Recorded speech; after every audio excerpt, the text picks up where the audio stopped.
Good evening जी, good evening. Message कर दिया group पे, बट लेट हो रहा है, थोड़ा टाइम ज़्यादा हो गया, तो स्टार्ट करते हैं फिर। मैंने फोटोज ग्रुप पे भेज दी थी, तो रीडिंग कौन करेगा पहले पेज की?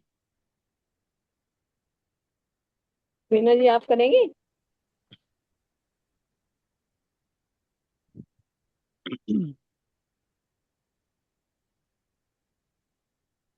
कौन पढ़ रहा है?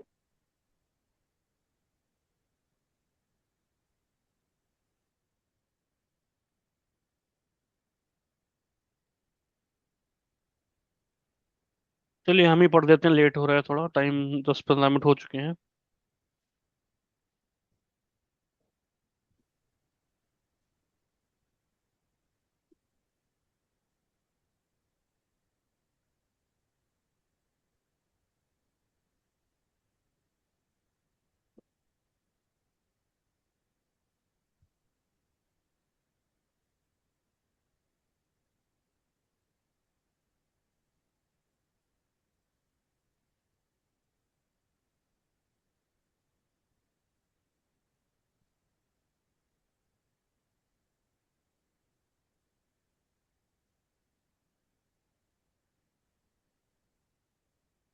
कौन सी गजल चल रही है? स्टार्ट होने जा रही है। हाँ जी हाँ जी, कौन सी? ऐसी नजर फरोश थी। Thank you.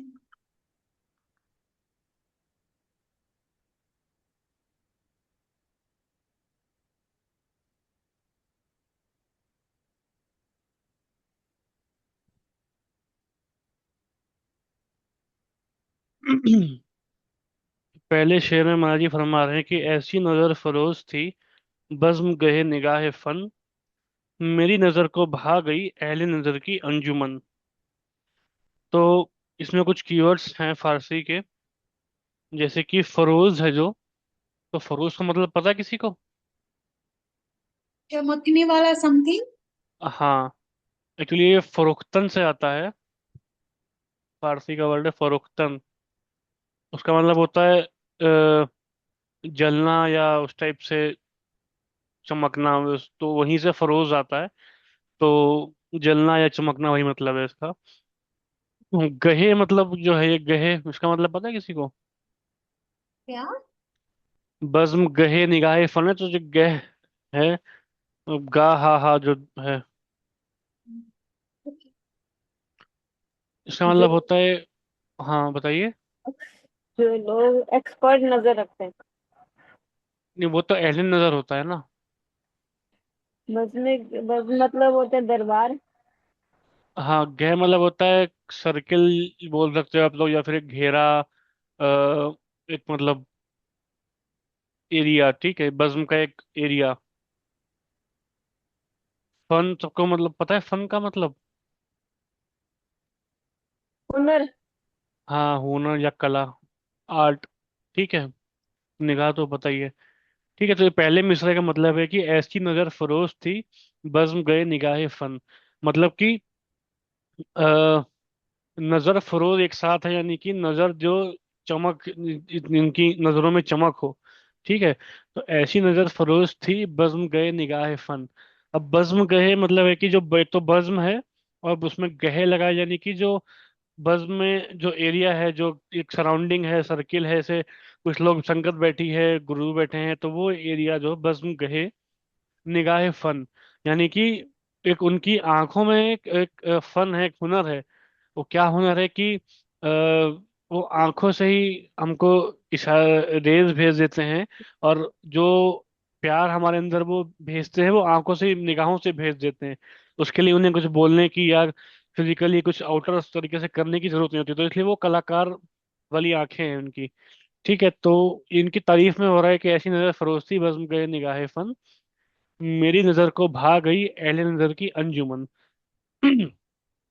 अब इसमें अहले नज़र जो है, मतलब कि जो जो देखने वाले लोग हैं, जो जिनकी समझ थोड़ी अच्छी है, जो चीज़ों को बारीकी से देख सकते हैं, देखने वाले अहले नज़र उनको बोलते हैं। अहले नज़र की अंजुमन। अंजुमन सबको पता है। ऐसे वर्ड नहीं बोल सकते, ऐसे अंदर अंदर पता है। वही बज्म का जो मीनिंग है, एक तरीके से वही आप अंजुमन को बोल सकते हो, कि एक महफिल या एक एरिया उस टाइप हाँ, से उसी महफिल को। महफिल। हाँ। ठीक है, तो मेरी नज़र को भा गई अहली नज़र की अंजुमन, यानी कि जो जो देखने वाले लोग हैं, उनकी जो अंजुमन है, उनकी जो बज्म है, वो मेरी नज़र को भा गई। क्यों भा गई? क्योंकि एक तो जो मुर्शिद हैं, वो उनकी जो नज़र फरोज है, यानी कि इतनी चमक वाली आंखें हैं, जो अपनी आंखों से इशारा करते हैं, और ट्रांसफर ऑफ लव हो जाता है, या स्पिरिचुअलिटी जो डिविनिटी है वो ट्रांसफर हो जाती है। एक तो वो चीज़ है, ऊपर से जो मतलब वो खुद इनलाइट हो रखे हैं, वो खुद, उनकी देखने वाली आंख है, देखने वाली आंख यानी कि अंदर की देखने वाली आंख। मतलब कि उनको मतलब जैसे बाहर तो हम सब आत्मिक देखते ही तौर हैं। पे लोगों को देखते हैं। हाँ, राइट राइट।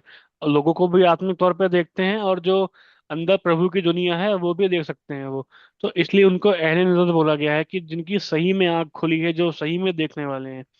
ठीक है। तो उनकी एक अंजुमन है, एक जो बज्म है, वो मेरी नज़र को भा गई, यानी कि मुझे वो पसंद आ गई, कि एक तो गुरु हैं जो वो इतने अच्छे हैं, ऊपर से संगत है वो भी क्योंकि पहचान चुकी है कि वो गुरु हैं, वो खुद अहले नज़र हैं, तो वो भी इसलिए उनके पीछे जो है उसी मोहब्बत से आते हैं, उनके दरबार में आते हैं। तो जो पूरा एरिया है सत्संग का, उसकी बात हो रही कि वो मुझे बहुत भा गया, मेरी नज़र को भा गया। क्योंकि एक तो जो गुरु हैं, जो जिनकी बज्म है, वो इतने खुद अहले नज़र हैं, और संगत भी है वो भी इतनी ऐसी अच्छी है। ठीक है, आगे बढ़े। जी। Yes sir.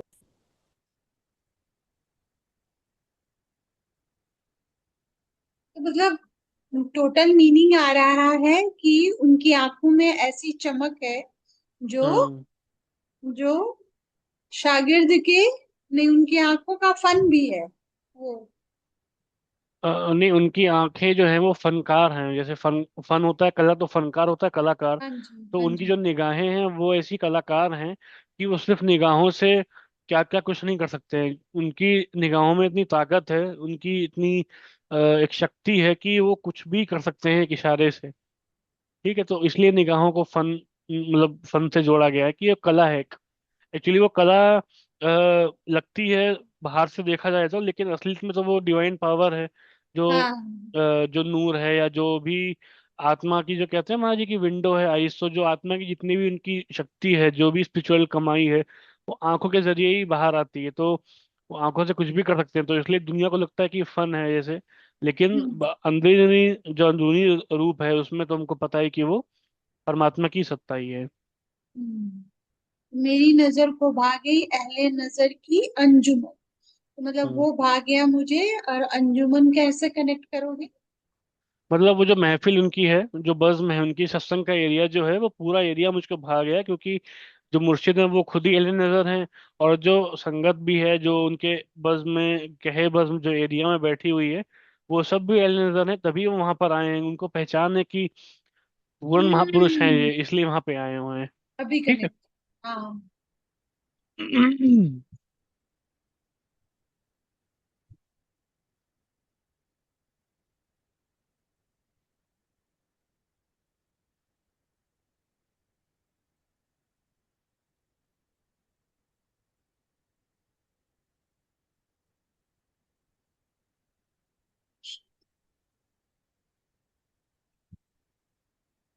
ये शेर तो सबने बहुत बार सुना ही हुआ है, जब महाराज जी ने इसके बारे में बताया हुआ है हाँ, कि नाम है। हाँ, नाम है आदमी तो क्या, असल में रूह इश्क हूँ, सारी जमी है मेरा घर, सारा जहां मेरा वतन। तो महाराज जी फरमा रहे हैं कि हम सब लोगों को, वो अपनी बात जनरली कर रहे हैं इंडिकेट करके, कि नाम है आदमी तो क्या, मतलब लोगों को लगता है कि जो भी इंसान है वो सब आदमी है, वो शरीर है, उसी को सोचते हैं, लेकिन असली में क्या है वो, रूह इश्क है। मतलब एक आत्मा है जो कि इश्क से भरपूर है, प्रभु के प्रेम से भरपूर है, तो रूह इश्क। तो नाम है आदमी तो क्या, असल में रूह इश्क हूँ, सारी जमी है मेरा घर, सारा जहां मेरा वतन। अब ये आदमी, या फिर इंसान है, या शरीर जो है, उसकी तो लिमिटेशंस हैं, कि भाई ये आपका वतन है, आप इसमें रह सकते हैं, दूसरे वतन में आपको जाना अलाउड नहीं है। जाना है तो परमिशन लेनी पड़ेगी या बहुत सारी चीजें करनी पड़ेंगी, ये सब तो ना भी जा पाए। तो आदमियों के लिए या इंसानों के लिए ये एक पाबंदी है। ठीक है, तो कि जमीन का एक ही टुकड़ा है, वहीं पे आप रहना है आपको। और जहां में इतने सारे गैलेक्सीज हैं, प्लैनेट्स हैं, उसमें भी सब एक प्लेनेट अर्थ है जहाँ पे आप रह सकते हैं। इंसानों के लिए दूसरे प्लेनेट पे जाना भी आसान नहीं है, बहुत टफ है। तो वो पाबंदियां हैं, लेकिन जो रूह इश्क है, जो प्रभु के प्रेम से भरी हुई आत्मा है, क्योंकि आत्मा तो जड़ता की नहीं, वो तो चेतन है, कॉन्शियस है, तो वो कोई बंदिशों में नहीं है, वो कहीं भी जा सकती है। तो सारी जो जमी है, सारी जमी है जो, मतलब कि धरती पूरी है, तो कोई भी देश हो, कोई भी कॉन्टिनेंट हो, कुछ भी हो, तो सब कह रहे हैं कि मेरा घर है। यानी कि परमात्मा का ही बनाया हुआ सब कुछ है। और हम सब जो आत्मा है परमात्मा की संतान है, तो ऑब्वियसली परमात्मा का घर है जो बनाया हुआ है, वो हमारा भी घर है। तो हमारे पिता का घर है तो हमारा भी घर है, तो सारी जमी है मेरा घर, और सारा जहां मेरा वतन। यानी कि अब आत्मा के लिए कोई वतन नहीं है कि भाई ये हिंदुस्तान है, ये पाकिस्तान है, ये चाइना है। तो सारा जो जहां है, वो सारा जहां मेरा ही वतन है, क्योंकि मेरे पिता का बनाया हुआ है वो सारा। आत्मा का पिता का बनाया है, परमात्मा आत्मा का पिता है, तो उनका बनाया हुआ है। तो इसलिए वो आत्मा के लिए कोई बंदिशें नहीं है, वो कहीं भी जा सकती है। सब सारी जो एरिया है वो सब उसी का ही है, क्योंकि उसके पिता का है। ठीक है।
अहले दुई से इस अहले दुई को इश्क से वहदत कैफियत मिली, बादा कशों में बट गया पीरे मुगा का पीरहन।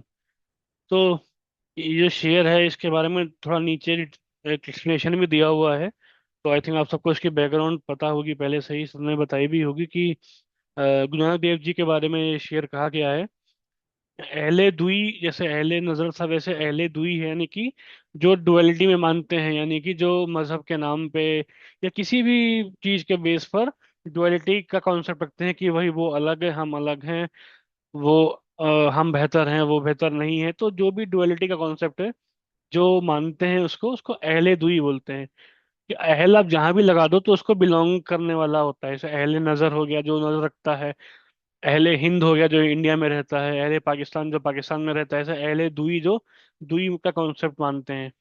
ठीक है, तो अहले दुई को इश्क से वहदत या कैफियत मिली। तो इश्क से मतलब क्या, गुरु नानक देव जी के बारे में बात हो रही है कि उनका जो इश्क था वो सबके लिए इतना बराबर था, चाहे किसी भी मजहब के हों वो।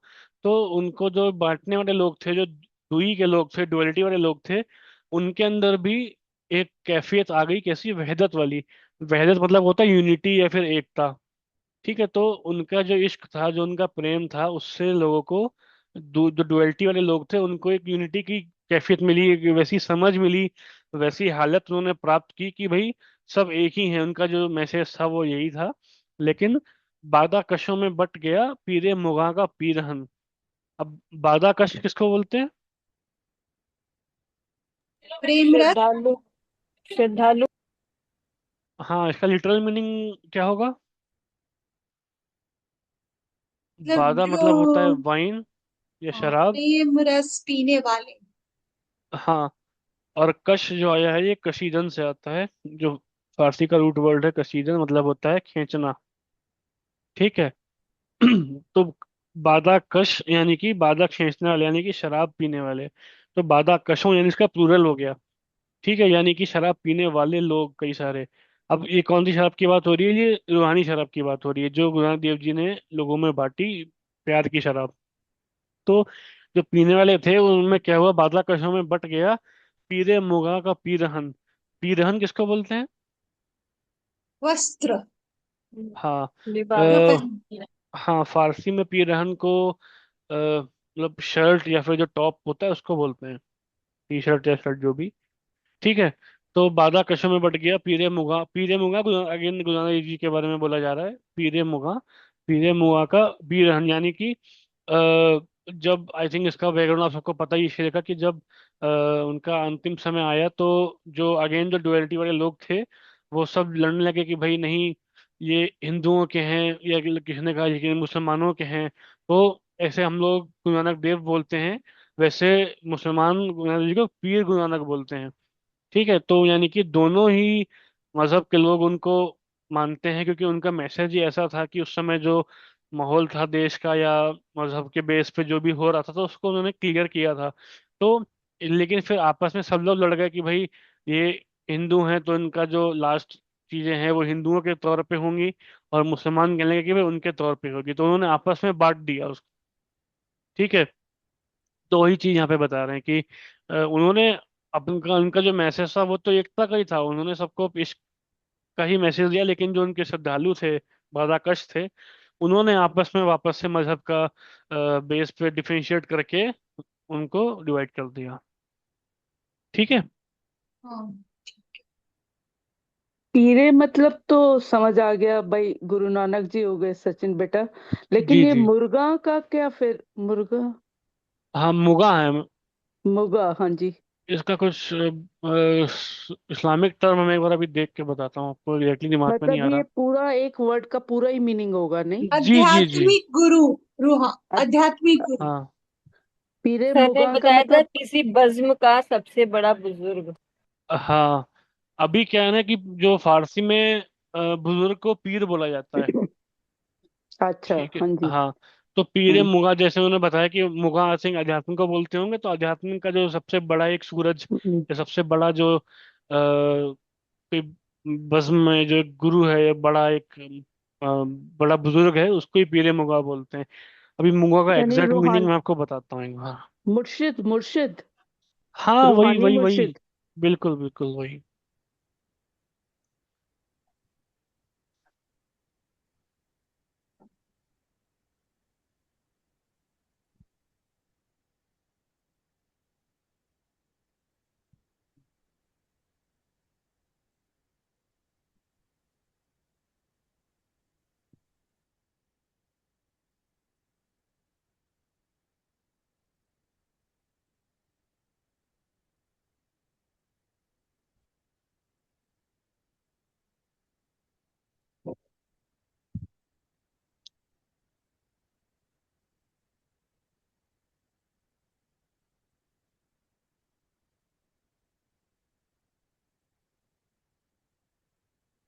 मैं आपको मीनिंग देख के बताता हूँ, अभी मुझे मिल नहीं रहा एग्जैक्ट मीनिंग इसका।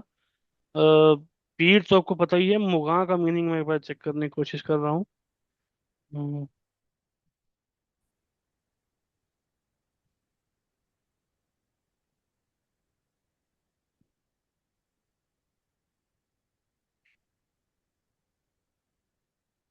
अच्छा, मुग जो है ये असली वर्ड मुग है। मुग का मतलब होता है प्राचीन फारसी के जरशुस्त्री पुरोहित। अच्छा, जो फारसी के पुरोहित हुआ करते थे पुराने जमाने में, उनको मुग बोलते थे, मुग मीम गैन। लेकिन वो फारसी में हम प्लूरल करने के लिए उसको अलिफ और ऐन जोड़ देते तो पीरे मुगा हो गया। यानी कि जो गुरु हैं, जो ये पुरोहित हैं, उनका प्रमुख हो गया एक तरीके से। प्लूरल। हाँ, प्लूरल हो गया, तो उसका मतलब होता है जैसे इसमें लिखा है कि सूफी कवियों जैसे हाफिज रूमी वगैरह वगैरह लोगों ने इसका हम्म। जो असली मीनिंग वो बताया है, पूर्ण गुरु जो आध्यात्मिक धार्मिक संकीर्णता से परे हो, वो मुर्शिद जो प्रेम और अनुभव के सत्य तक पहुंचता हो, तो वही है जो पूर्ण महापुरुष जिसको हम लोग बोलते हैं, वही है कामिल हाँ मुर्शिद या पूर्ण महापुरुष। जी, जी जी जी। ठीक है। ठीक। हाँ जी। बरतवे निजात है, रोशनी सिफात की। असल में दोनों एक हैं, शेख हो या की बेरामन।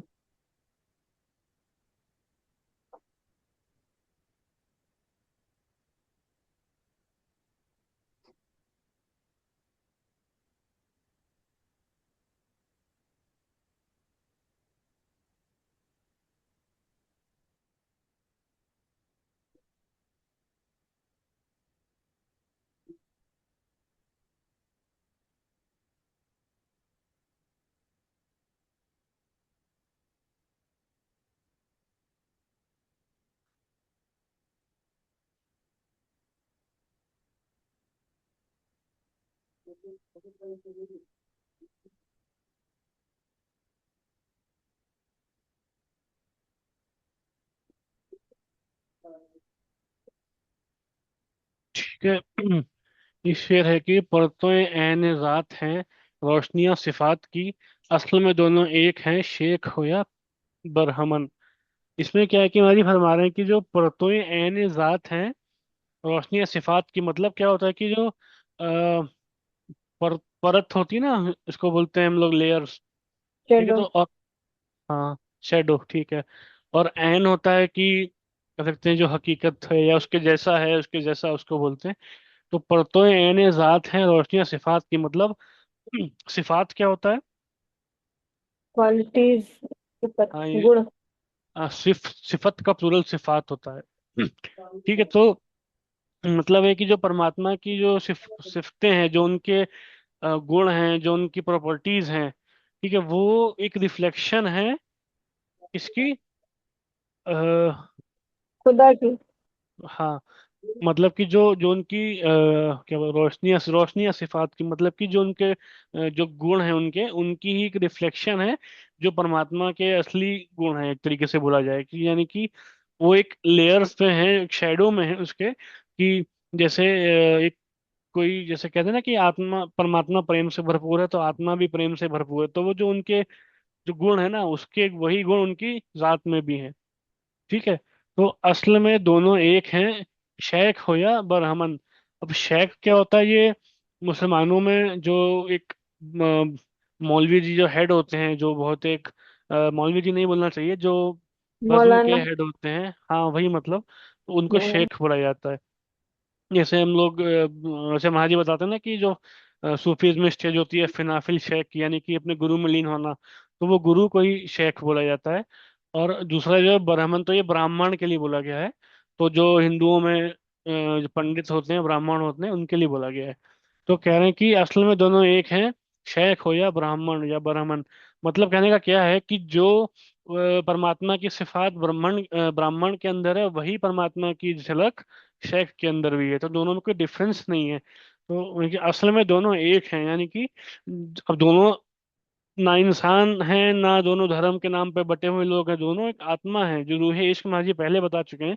तो दोनों जब रूह इश्क हैं, तो दोनों के अंदर परमात्मा की सिफत ही मौजूद है। तो दोनों एक ही हैं, ये मतलब ही समझा रहे हैं इस तरीके से कि जो उनके उनकी जो गुण हैं, जो उनकी अच्छी चीजें हैं, वो दोनों आत्माओं में सेम लेवल पर हैं, और वो चाहे वो शैक के अंदर हो या वो किसी ब्राह्मण के अंदर हो।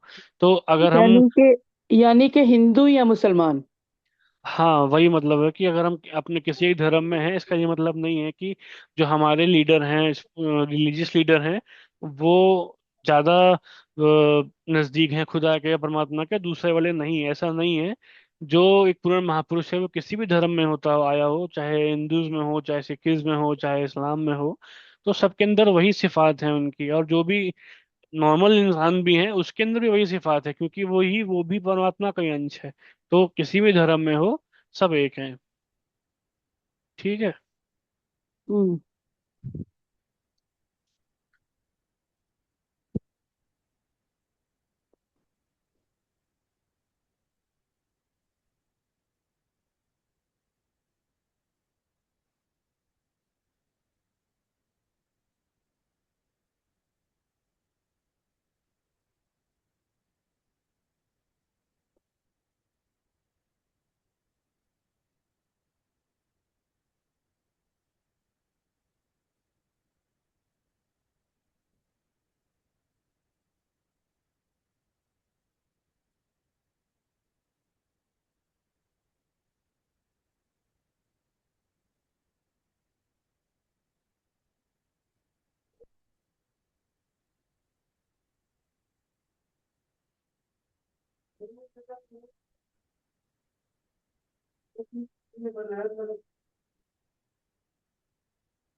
ठीक है, इस शेर है कि इश्क में और हुस्न में इतना ही इम्तियाज है। इश्क है रुकने अंजुमन, हुस्न है सदरे अंजुमन। ठीक है, तो महाराज बता रहे हैं कि इश्क और हुस्न के बारे में बता रहे हैं कि इम्तियाज मतलब होता है कि डिफरेंस क्या, दोनों में फर्क है। तो महाराज कह रहे हैं कि इश्क और हुस्न में बस इतना ही फर्क है, इतना ही, एक ही इम्तियाज है, एक ही फर्क है। क्या कि जो अंजुमन है, जो बज़्म है, उसमें क्या है कि इश्क क्या है, रुकने अंजुमन, और हुस्न है सदर अंजुमन। ठीक है, रुकन क्या होता है? हमने तो फिलर बताया था, पिलर। जिसके बगैर अच्छा। कोई एसोसिएशन चल नहीं सकती। हाँ, मतलब बेसिक बिल्डिंग ब्लॉक कह सकते हैं, या मतलब कि जो एक। बेसिक। हाँ। अब जो जो हमारे शेयर होते हैं, उसमें जो मीटर निकालते हैं कि कौन सा इसका बहर है, तो उसके लिए एक बेसिक रुकन बने होते हैं। ठीक है, रुकन होते हैं जो डिसाइड करता है कि भाई इस वर्ड का क्या मीटर है, क्या नंबर है इसका। ठीक है, तो उनको रुकन बोला जाता है। तो वही वही ये वर्ड है कि जो बेसिक बिल्डिंग, सबसे छोटी इकाई, इसको यूनिट बोलते हैं वो। तो इश्क है रुकन अंजुमन, हुस्न है सदर अंजुमन। अच्छा, अब सदर क्या होता है? प्रेसिडेंट। हाँ जी, प्रेसिडेंट। प्रेसिडेंट। अध्यक्ष। हाँ, अध्यक्ष। ठीक है। ठीक है, मतलब कि जो एक अंजुमन है, जो बज़्म है, उसमें क्या है कि जो हुस्न है वो प्रेसिडेंट है, और जो इश्क है वो बेसिक ब्लॉक है। तो इसका मतलब क्या हुआ? मान लीजिए एक सत्संग एरिया है जहाँ पे गुरु बैठे हैं और शिष्य बैठे हुए हैं।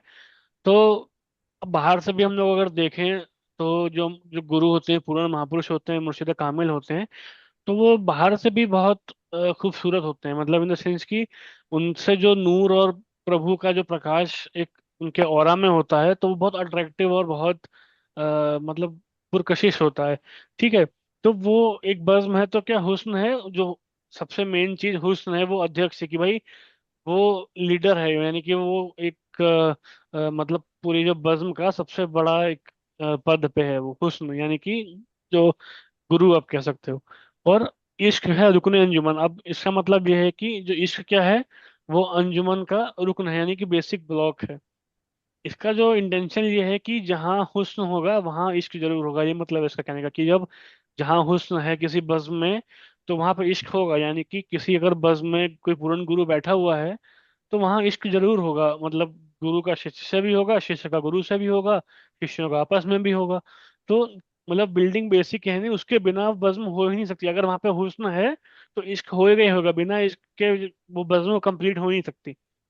ठीक है, इसको दुनियावी लिहाज से भी हम लोग समझ सकते हैं, और स्पिरिचुअल लिहाज से भी समझ सकते हैं। ठीक है, दुनियावी लिहाज से भी मतलब स्पिरिचुअल वे में भी ले सकते हैं। और जैसे कि अंदर की दुनिया की जैसे यात्रा की बात करें, तो जो अंदर का जो एरिना है, जो अंदर की दुनिया है, उसमें क्या है कि हुस्न है जो सदर है। ये परमात्मा का हुस्न जो है वही अंदर हमें दिखता है। उनकी जो वहाँ जी फरमाते हैं कि खूबसूरती है वो बढ़ती जाती है अंदर के मंडलों में। तो वो प्रेसिडेंट है, यानी कि वो मेन रीजन वही है जिसके वजह से मतलब वो खूबसूरती है उस चीज की। और जब आत्मा वहां पे जाती है तो उसको इश्क भी उससे से हो जाता है, उस माहौल से। उन प्रभु की जो प्रभु के प्रेम का रिफ्लेक्शन होता है एक तरीके से। लेकिन उनकी जो खूबसूरती है, उनके नज़ारे हैं, जो उनका जो शब्द है, जब आत्मा जुड़ती है तो वो भी उससे इश्क करने लगती है। तो यानी कि अगर हुस्न होगा तो इश्क भी होगा, ये मतलब है। हम्म। ठीक है। एक जगह दर्शन माँ जी ने थोड़ा इससे डिफरेंस बताया है। हमारा जो हम्म। है ना शेर, हुस्न से भी सिवा है कोई इश्क की रोशनी हमें। उसमें हाँ। इश्क को आगे बताया है महाराज जी ने ना। वो है चिरागे अंजुमन, ये है चिरागे रहे गुजर। हाँ, अ, वो डिफरेंट सिनेरियो एक्चुअली। उसमें ऐसा बताया कि जो जो हुस्न है वो खाली जो अंजुमन है, चिरागे। जो जो बज़्म है, वहां पर उसकी हम्म, उसकी रौनक है वो। लेकिन जब इश्क होता है, तो स्पिरिचुअल वो लव रहे होता है, गुजर। तो वो स्पिरिचुअल लव ही हमको जो है वो राह में खींच के लेके जाता है, अंदर की राह में खींच के लेके जाता है। हम्म। तो वो हम्म। हमारा राहबर का काम करता है, जो उनका इश्क है, जो उनकी सत्ता है, जो नाम है या फिर जो क्रिएटिव पावर है, जो गुरु है, तो वो उसमें अलग कॉन्सेप्ट की बात हो रही है। ठीक है, क्लियर हो गया? दोबारा से बताऊं? मतलब बेसिक जो है उसको बड़ा बताया गया है, जो प्रेसिडेंट है उसको बड़ा बताया गया है, ये इसमें क्लियर करेगा। इस वाले में देखो, प्रेसिडेंट ही बड़ा है, ठीक है, क्योंकि वो हुस्न नहीं तो कुछ नहीं है। लेकिन जब हुस्न है तो वहां पे इश्क भी है, इश्क के बिना फिर वो बज़्म नहीं होगी। ये मतलब है कहने का कि अगर कहीं अच्छा। पे हुस्न है तो वहाँ इश्क जरूर होगा। ठीक है, अब इसको ठीक है। रोमांटिक में भी ले सकते हैं और स्पिरिचुअल में भी ले सकते हैं, तो आपको क्लैरिटी हो जाएगी थोड़ी। अब क्लियर हो गया। ठीक। Also, Maharaji Kirpal Singh said that the love is the way. So, love being ishq is also the way back. Alright.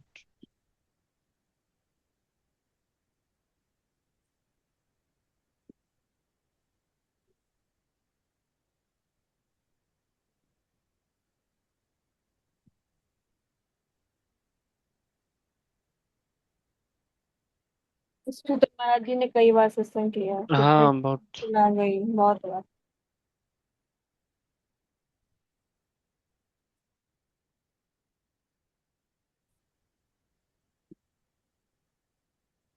Oh,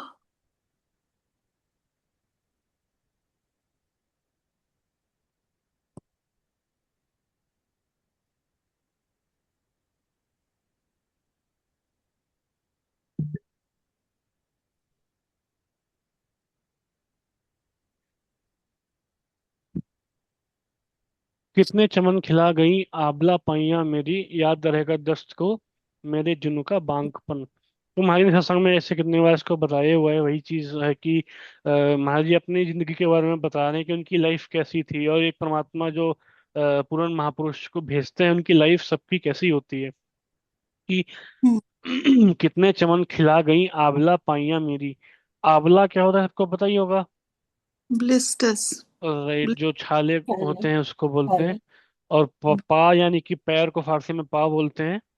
तो Blisters. आंवला पाइयां मेरी यानी कि मेरे जो पैर के छाले हैं वो कितने लोगों के चमन को खिला गए। मतलब कि जो मेरे पैर के छाले हैं उसमें जो पानी निकल रहा है या उससे जो खून निकल रहा है, वो कितने लोगों के जो चमन है उसको खिला रहा है। चमन क्या है यहाँ पे? मतलब कि उनके दिल को, उनकी आत्मा को, उनके जिंदगी को।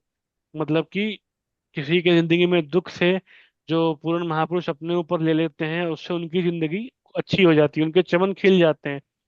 ठीक है, तो कितने चमन खिला गई आंवला पाइयां मेरी, याद रहेगा दस्त को मेरे जुनू का बांकपन। दस्त किसको बोलते हैं? डिजर्ट। हाँ, Desert. राइट। तो दस्त, अब दस्त क्यों यहाँ पे बोला कि जो छाले पैरों में है, वो रेगिस्तान में, डेजर्ट में जब नंगे पैर कोई चले, धूप इतनी होती है और रेत होती है गर्म, तो छाले पड़ते हैं। तो यानी कि जो रेगिस्तान है उसको याद रहेगी ये बात, मतलब मेरे जुनू का जो बांकपन, यानी कि जो लिमिट है मेरे जुनू की, पीक है, उसको याद रहेगा कि भाई कोई था जो अपने छालों से दूसरों के चमन खिला रहा था। तो यहाँ पे दस्त मतलब कि जिंदगी की बात करी गई है, जो कर्म है या जो झेलने हैं या जिंदगी है। तो वो दुनिया याद रखेगी ये चीज कि जब मेरी जिंदगी में जिंदगी जो, के कर्मों को वो उठाते हैं, हाँ हाँ, राइट। तो है ना। यानी कि वो याद रहा, हाँ बिल्कुल सबको याद रहेगा कि जो लोगों के प्रॉब्लम्स उन्होंने सॉल्व करी, उससे उनको तकलीफ हुई, लेकिन जो उनके शिष्य थे, जो उनके पास आए थे, उनकी सारी जो प्रॉब्लम्स हैं वो सॉल्व हो गई, उनके चमन खिल गए उससे। हम्म। क्या?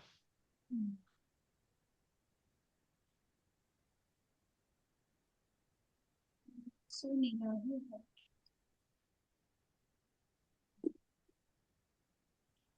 इस गजल में सचिन जी ज्यादातर फारसी लफ्ज है ना? हाँ, कई सारे यूज किए गए फारसी, इवन इश्क इतनी बार यूज हुआ है, इश्क खुद ही फारसी वर्ड है। अच्छा, हाँ जी। जी जी।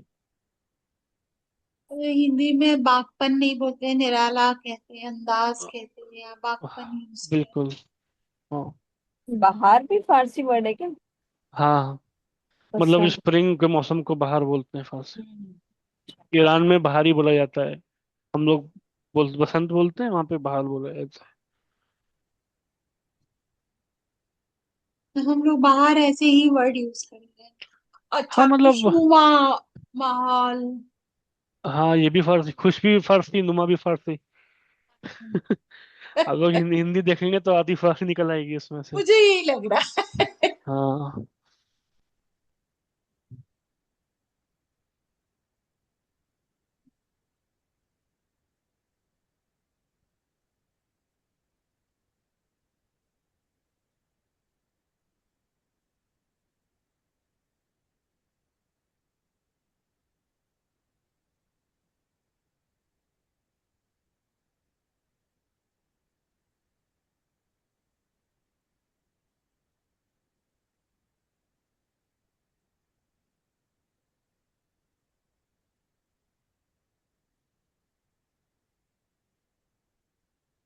इसमें भी बहुत सारे फारसी वर्ड है। ये तो बहुत ही ज्यादा। नक्शो निगाहे हरफो लफ्ज। वजह कशिश। कशिश तो मतलब मालूम है, वजह मतलब कारण। हम्म। हाँ। वजह कशिश सही मगर तूने जिगर से मुनफस है ये बहाने तो। कशिश अट्रैक्शन। हाँ जी, ये सीजन से ही आता है।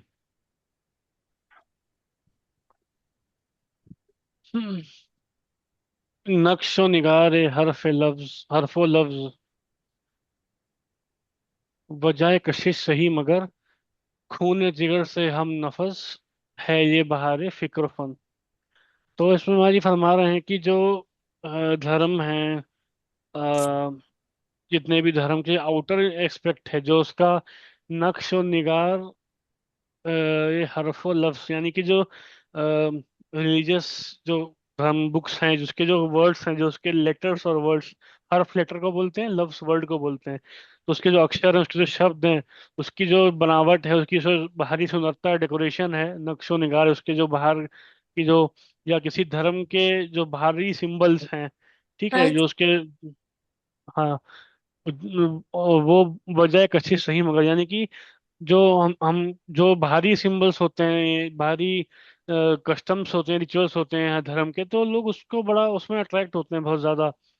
या फिर बुक्स में जो लिखा होता है उसको अट्रैक्ट होते हैं, कोई प्रवचन कर रहा है उसमें अट्रैक्ट होते हैं, यानी कि वो कशिश का रीजन वही सही, यानी कि भले ही जो रिचुअल्स हैं उससे अट्रैक्ट हो रहा है कोई, या फिर जो शब्द हैं जो लिखा हुआ है धर्म बुक्स में, या जो रिलीजियस लीडर्स बोलते हैं उससे आदमी अट्रैक्ट होके जाता है। लेकिन खूने जिगर से हम नफस, है ये बहारे फिक्र फन। अच्छा, खूने जिगर, अब जिगर भी फारसी वर्ड है, लीवर को जिगर बोलते हैं वैसे। तो खूने जिगर से हम नफस, अब हम नफस क्या होता है? मित्र। हाँ ठीक है, मित्र कह सकते हैं, जो इसका लिटरल मीनिंग है नफस, मतलब सांस को बोलते हैं, ठीक है। सांस मिल मित्र। जाना। हाँ, और हम जहाँ भी मतलब फारसी का वर्ड है, हम उसको टू को हम बोलते हैं, ठीक है। तो हम्म। मतलब ये है कि जिससे हमारी सांस मिल जाए, तो सांस में जाने वाला हम सफर हो सकता है, दोस्त हो सकता है। तो जनरली ये ऐसे बोला गया कि जैसे नहीं माजी के शेर हैं, दोस्त, जनरली लोगों को एड्रेस करने के लिए, तो वही हम नफस, यानी कि मेरे दोस्त। खूने जिगर से हम नफस, यानी कि खूने जिगर से क्या होता है ये बहार फिक्र फन। अब फिक्र फारसी का वर्ड है, हम लोग तो फिक्र टेंशन को बोलते हैं, लेकिन इसका मतलब होता है सोचना। जो ये फिक्र फिक्र करदन, यानी कि होता है सोचना, ठीक है। हम्म। और फन तो पता है, कला जो, कला। आर्ट, ठीक। अच्छा, अभी जो हम लोग कितना भी रिचुअल्स कर लें, कितना भी डोनेशंस कर लें, कुछ भी कर लें, लेकिन अगर हमारी अंदरूनी जिंदगी में परिवर्तन नहीं हुआ, जो मोस्टली नहीं होता है, क्योंकि वो तो बाहरी चीजें हैं, मन को खाली उसमें मजा आता है, कुछ उससे जिंदगी में परिवर्तन नहीं आता है। जो रास्ता हमें चलना है वो वहां पे हम पहुंच नहीं सकते, वो खाली एक तरीका है बस, शायद हम परमात्मा को याद कर लेते हैं कुछ टाइम के लिए, लेकिन वो दैट्स नॉट द एंड, वो खाली उस इससे नहीं सब कुछ होता। तो यानी कि जो असल में जिंदगी में होना चाहिए वो नहीं होता। लेकिन खूने जिगर से हमने था, यानी कि अपने जिगर का खून निकलने के बाद क्या होता है, कि है ये बहार फिक्र फन, यानी कि जब मन को मारता है इंसान, यानी कि आत्मा की बात सुनता है, मन को मजे आ रहे हैं रिचुअल्स में, वहां नहीं सुन के जो आत्मा का जहाँ मजा आता है, जो कि आत्मा की खुराक है, जो कि असली चीज हमें जो जिंदगी दे रही है शरीर को, वो आत्मा है। तो उसकी जब बात मान के मतलब मन का खून करके उसकी उसकी बात ना मान के, जो एक सच्चा रास्ता है, जो जो ध्यान अभ्यास का है, या जिंदगी अपनी सुधारने का, जो एथिकल लिविंग का है, भले हम किसी की मदद कर रहे हैं और खाली नाम के लिए दान कर रहे हैं, लेकिन भावना नहीं है अंदर मदद करने की, तो वो मतलब नहीं है। तो जो जो असली में जिंदगी वैसी हो कि हमें दूसरों के प्रति हार्मोनी फील हो, कि भाई उनका दर्द हमको महसूस हो, वो तभी होता है जब हम सबको एक समझते हैं। ठीक है, एक तरफ समझते हैं जब हम अपने अंदर प्रभु की ज्योति का अनुभव कर लेते हैं, और वैसे महाराज जी बताते हैं कि तो हमको लगता है कि सबके अंदर है वो है, तब हम सबको एक मानते हैं। ठीक है, तो जो खूने जिगर यानी कि कड़ी मेहनत, और बहुत ज्यादा इसमें मेहनत करने के बाद जो बाहर है फिक्र फन, यानी कि जो हमारी सोच अच्छी हो गई है, फिक्र फिक्र यानी सोचना, वही थॉट्स, तो जो हम उसमें जो बाहर आ गई, यानी कि जो अच्छी सोच हम विचार हमारे हो गए हैं, किसी के प्रति खराब नहीं सोचते हैं, और मदद कर रहे हैं तो पूरे भाव से कर रहे हैं। तो वो जो कैफियत आई है, वो कैसे आई है? खूने जिगर से आई है, यानी कि बाहर के भली नक्शो निगार जैसे भी हैं, उससे नहीं आई है। ना कि किसी को कोई हमने बुक पढ़ ली, या स्पिरिचुअल बुक पढ़ ली, या रिलीजियस किसी के टॉक सुन लिया, उससे नहीं आई। जब हमारी जिंदगी परिवर्तन कब हुआ? जब हमने मेहनत करी, जब जिगर का खून निकाला, यानी कि जब पूरी मेहनत करके जो हमारे गुरु का बताया हुआ रास्ता है, उनकी जो टीचिंग्स है, उसको फॉलो किया, क्योंकि मन को जीतना सबसे मुश्किल काम है दुनिया में। तो वो जब करते हैं तब क्या होता है? तब ये बाहर आती है कि जिंदगी में, कि भाई हाँ, दूसरों की मदद कर रहे हैं तो हमको अच्छा लग रहा है, हमारे अंदर भी बाहर आ रही है, खाली उस सामने वाले के अंदर नहीं आ रही।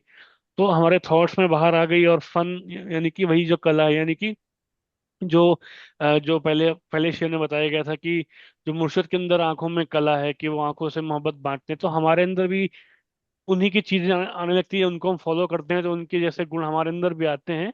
तो मतलब हम हमारा भी जो एक ऑरा होता है, वो ऐसा बनता है कि उससे गुरु की खुशबू आती है। ठीक है, हम जहाँ भी लेकर अपना जहाँ भी जाते हैं, तो गुरु का प्यार हमारे साथ चलता है, और उन्हीं का संदेश है, उन्हीं की टीचिंग्स है, उसके बेस पर ही हम एक्ट करते हैं, वही थॉट्स आते हैं, वही डीड्स होती हैं। तो उसके लिए बहुत मेहनत करनी पड़ेगी, यानी कि जिगर का खून निकालना पड़ेगा, खाली कोई बुक पढ़ ली या कुछ रिचुअल्स कर लिए उससे नहीं होता ये। ठीक है। नहीं, ये थोड़ा और करो, खूने जिगर से हम नफस, इसको कैसे कनेक्ट करें? ये अलग, खूने जिगर अलग है, हम नफस अलग है, से हम्म अलग है। ठीक, हम्म खूने जिगर ही मेन चीज है जो समझने वाली है, कि जिगर का खून करना, यानी कि बहुत, इसको इंडिकेशन मतलब है कि बहुत मेहनत करना, मन पे काबू करना, मन को अच्छा। हराना, वो खूने जिगर हो गया। हम नफस यानी कि ऐसे बोल रहे हैं कि मतलब मेहनत करके ए दोस्त, ये है बहार फिक्र फन। तो हम नफस यानी कि दोस्त, जो मित्र बताया आप लोगों ने, तो ऐसे ऐसे महाजी का वो भी गजल नहीं है, हम हम्म क्या बताएं हम तुम्हें, कैफे दरबारे दोस्त, तो वो ऐसे दोस्त मतलब हर किसी को अपना दोस्त मानते हैं। तो वैसे ही हम नफस यानी कि ए मेरे दोस्त है, मेरे भाई है, मेरे हम सफर। तो मैं तुम्हें बता रहा हूँ कि खूने जिगर से ही बाहर जो आई है वो आई है, इस तरह से है इसका मतलब। ठीक है, मन के बीमार देने से। हाँ, मन को काबू मतलब एक एक पॉइंट है, ये बहुत चीजें हैं कि लाइफ में वे सब चीजें आनी चाहिए, खाली पढ़ने लिखने से कुछ नहीं होता, वो इम्प्लीमेंट करना चाहिए उसको। ठीक है। ठीक है।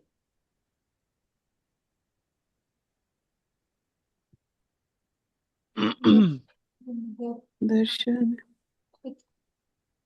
निगर को वो जंग सके, दर्शन से को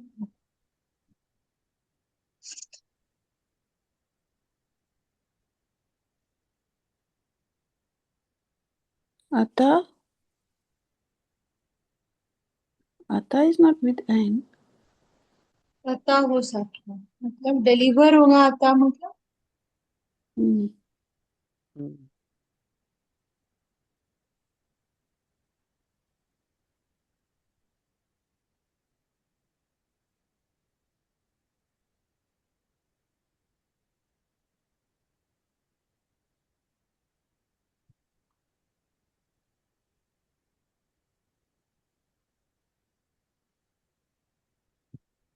ठीक है।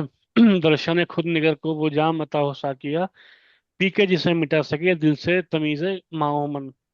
अब इसमें तो पूरा फारसी भरा पड़ा है। तो दर्शन खुद निगर को यानी कि मतलब अपनी बात कर रहे हैं, अपनी बात से वो हम सबकी बात कर रहे हैं, अपने मुर्शिद से प्रार्थना कर रहे हैं हम सबके लिए कि क्या प्रार्थना कर रहे हैं कि हम लोग जो सेल्फ सेंटर्ड हैं, खुद निगर यानी कि खुद पे नजर रखना, खुद को देखना एक तरीके से, यानी कि अपने बारे में सोचना, जो सेल्फिशनेस हमारे अंदर है, तो दर्शन खुद निगर को वो जाम अता हो सके, यानी कि आप ऐसी बख्शिश करें हमको, ऐसी दया मेहर करिए, ऐसी ब्लेसिंग दीजिए कि उससे क्या हो, पी के जिसे मिटा सके दिल से तमीज़े माओमन। अब तमीज फारसी का वर्ड है।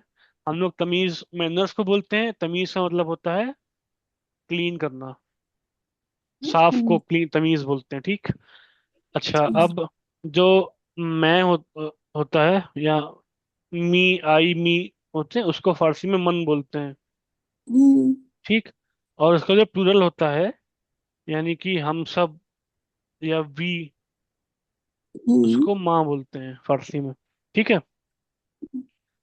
अच्छा, अब पी के जिसे मिटा सके दिल से तमीज माओमन। तमीज माओमन क्या होता है कि मतलब मन और माँ यानी कि हम और दूसरे हम सब जो हैं उनके बीच में क्लैरिटी आ सके, मतलब क्लियर हो सके। क्लियर क्या हो सके कि भाई वो अलग नहीं है, वो और हम एक ही हैं, ठीक है। तो वो जो क्लैरिटी है वो कब आएगी, जब पर्दा मन का हटेगा, वो साफ होगी हमारी आत्मा, तब हम देख पाएंगे अपने आप को और बाकी सबको कि हम सब एक हैं।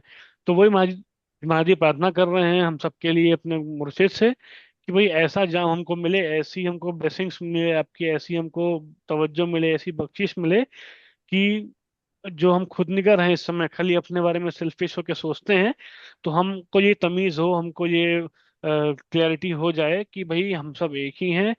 अपने बारे में खाली नहीं सोचना, हमें सबके बारे में सोचना है, क्योंकि सब परमात्मा की फैमिली है और सब महाराज जी की फैमिली है। तो हमें जो है क्लियर क्लैरिटी मिल जाए, ये प्रार्थना कर रहे हैं वो, हम्म, ठीक है। very beautiful. ओके, तो गजल हो गई है समाप्त। किसी को कोई Sorry, डाउट?